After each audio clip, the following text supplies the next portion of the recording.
Tsoraim Tovim, j'espère que vous allez bien. Alors ce soir, c'est tout béave, oui. Et oui, alors j'oublie pas de vous dire que ce Shabbat, nous avons reçu un merveilleux cours, un chiour de notre ami Saadia Kalfon, comme d'habitude. Et je m'en suis un peu inspirée, on va dire, parce que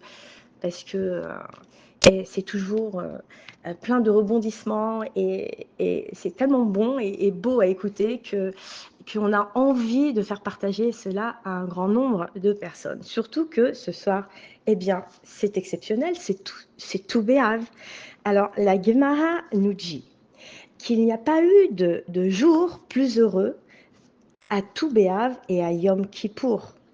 Yom Kippourim, avec des époques différentes. Alors, la première fois qu'on rencontre tout Béal, d'accord, eh bien, c'est avec la faute des Méraglim, où les Béné Israël, eh bien, on parlait du mal.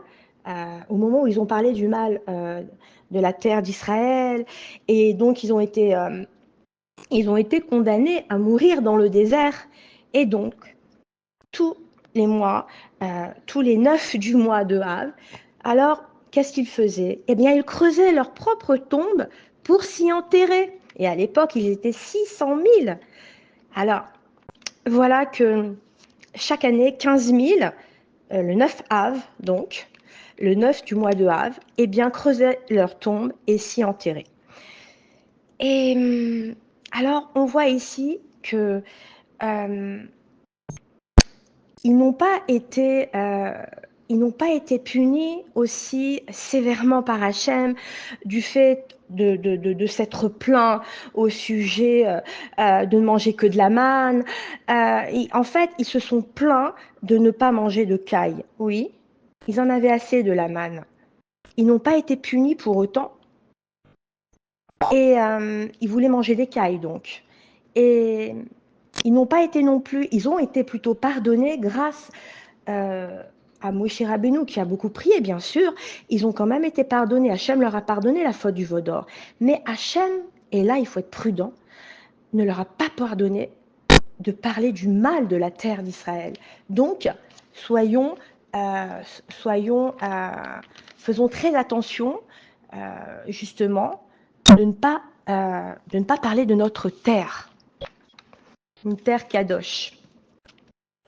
On le voit ici en tout cas, qu'Hachem n'a pas du tout supporté cela. Alors, tous les ans, donc, tous les ans, pendant 40 ans, on disait donc qu'ils creusaient leur tombe. Alors quand? C'était la veille de Tisha B'Av. D'accord? En dehors de Kalev et Yeshua bin Nun, bien sûr. Et pendant ces 40 années, donc, 15 000 Bnei Israël mouraient. Et donc, ils avaient creusé leur tombe. Et la 40e dernière année, eh bien, ces derniers Bnei Israël qui avaient creusé leur tombe, l'ishma, parce qu'ils étaient sûrs qu'ils allaient mourir, bien sûr. Ils n'avaient aucun doute. Et eh bien, ils l'ont fait, les Shem Shamaim. Et bien sûr, leur famille, leurs femmes, eh bien, étaient très inquiètes et elles ont prié vers Hachem et leurs tfilotes ont été très puissantes. Elles ne voulaient pas perdre leur mari. Alors Hachem a eu pitié. Il a eu pitié notamment grâce à leurs tfilotes. Et sur les 600 000 âmes, Hachem a laissé ses 15 000 survivants. Alors, lorsque ces survivants, donc ces 15 000 personnes, ont vu qu'elles n'étaient pas mortes, et elles se sont levées, elles ont dit mais on n'est pas mortes. Alors elles ont pensé s'être trompées, et elles se sont réallongées. 1 jour, 2 jours, 3 jours. Mais au bout du compte, Hachem a fait exprès, bien sûr, que ça arrive. Hein. Mais lorsque elles ont vu que ces personnes ont vu que le 15 Av, la lune, elle était complète, alors cette fois-ci, eh bien, les bénis Israël étaient certains que le 9 Av était bel et bien passé. Et alors ce jour-là, du 15 Av, les épouses des bénis Israël se sont jetées dans les bras de leur mari, car ils étaient certains qu'Hachem leur avait pardonné. Il y a eu une très très belle ardoute, beaucoup d'amour entre eux. Et grâce à leur filote, ils ont été épargnés. Et ce jour-là, on l'appelle Tou Béav. Ce jour-là où ce couple s'est retrouvé le 15 du mois. Et c'est la force de l'amour pour leur mari qui a annulé le décret des 15 000 survivants sur les 600 000 qui devaient pas entrer en Eretz Israël.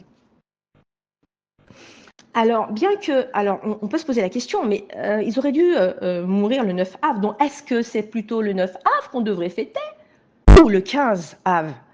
Ah, ça, c'est une bonne question, mais là, on s'aperçoit que, eh bien, on fête le 15 Av. Le 15 Av que nous appelons, eh bien, Tedvav, Tou Béav, d'accord? Et Tou Béav, c'est l'antithèse de Tisha Béav. Qui, le 9 Av, représente une période de deuil, de tristesse, de manque d'amour, où il n'y a pas de shalom. Et alors, ici, Hachem, il a ajouté, à côté du Tet, eh bien, il a ajouté le Vav. Alors, bien sûr, il y a eu des événements à Tou Béav aussi, quand Yehoshua bin Nun a installé les tribus d'Israël, chacun sur son territoire.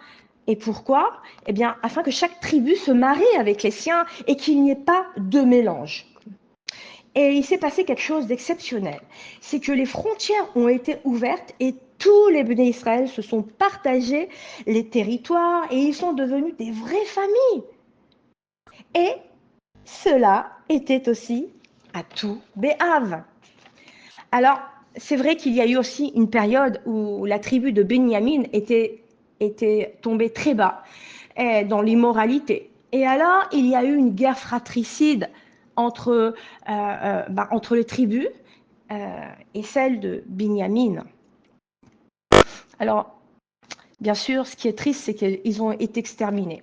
Toute la tribu de Benyamin a été exterminée et il est resté donc 400 jeunes hommes de la tribu de Benyamin sont restés vivants. Et ils étaient tout jeunes, c'était des enfants. Et lorsque ces jeunes enfants ont grandi, ils sont arrivés à l'âge de 15-16 ans, alors le Sanhédrin a dit que le peuple d'Israël, eh bien, c'est 12 tribus et c'est pas 11 tribus.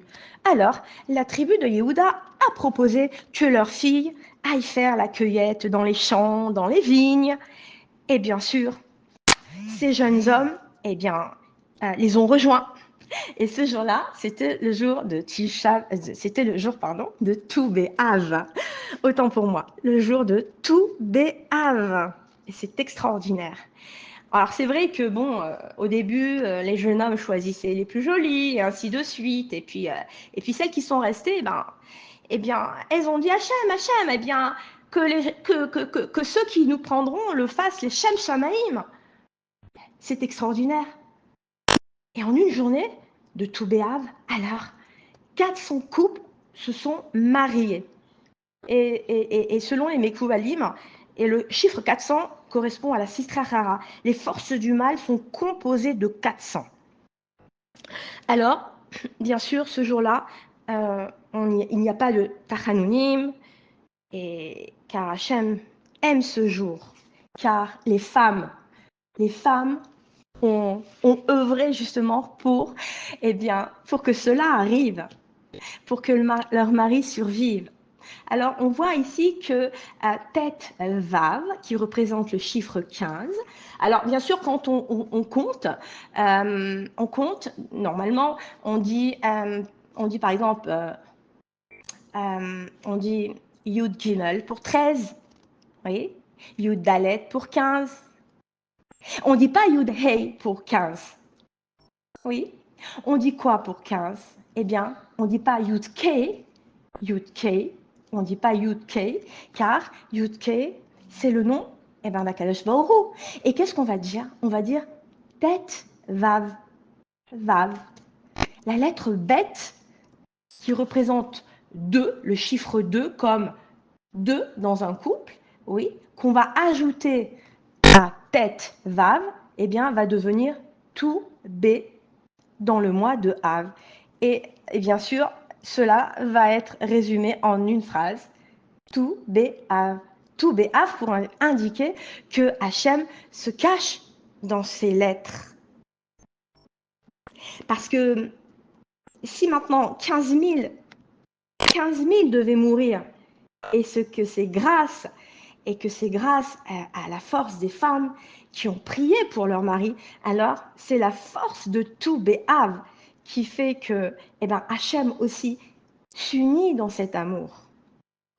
Et je n'oublie pas de vous dire quelque chose de très important également, que Saadia nous avait ajouté que c'est aussi pour cela que la première des 515 tfilotes de Moshe Rabbeinu a faites pour entrer en Eretz Israël, c'est faite le 15 Av. Car Moshe, savait que le 15 Av était une date propice pour qu'Akadosh Baruch Hu nous accorde toutes nos demandes. Et pourquoi? Parce qu'on lui rappelle, nous en tout cas, nous, ses enfants, on lui rappelle qu'il nous a choisis également à tout Béav, à Tetvav donc, tout Béav. Alors maintenant, moi, je tiens à vous dire un petit message.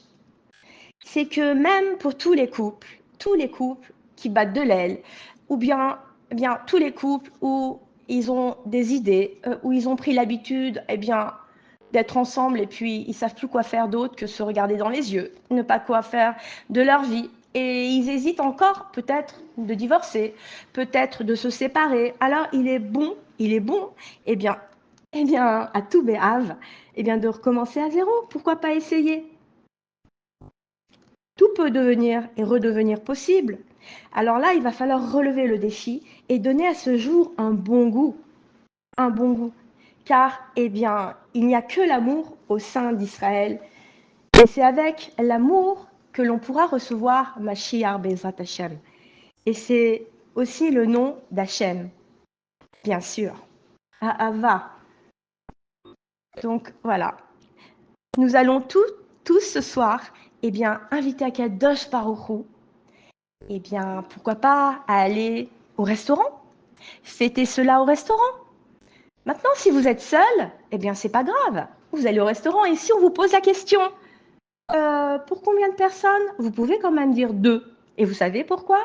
Parce qu'il y aura toi et il y aura, la Shérina. N'oublie pas. Hachem t'a choisi comme Zivug à tout Béhav. Donc tu n'es pas seul. Merci Hachem.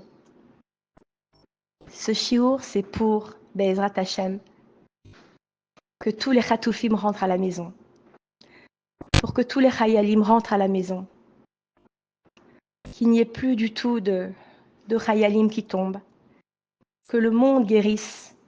Et bien sûr, pour couronner Akadosh Baruch Hu, avec la Malchut de David Amelech, Be'ezrat Hachem, la royauté avec Akadosh Baruch Hu, le 3e temple qui redescend de plus en plus du ciel.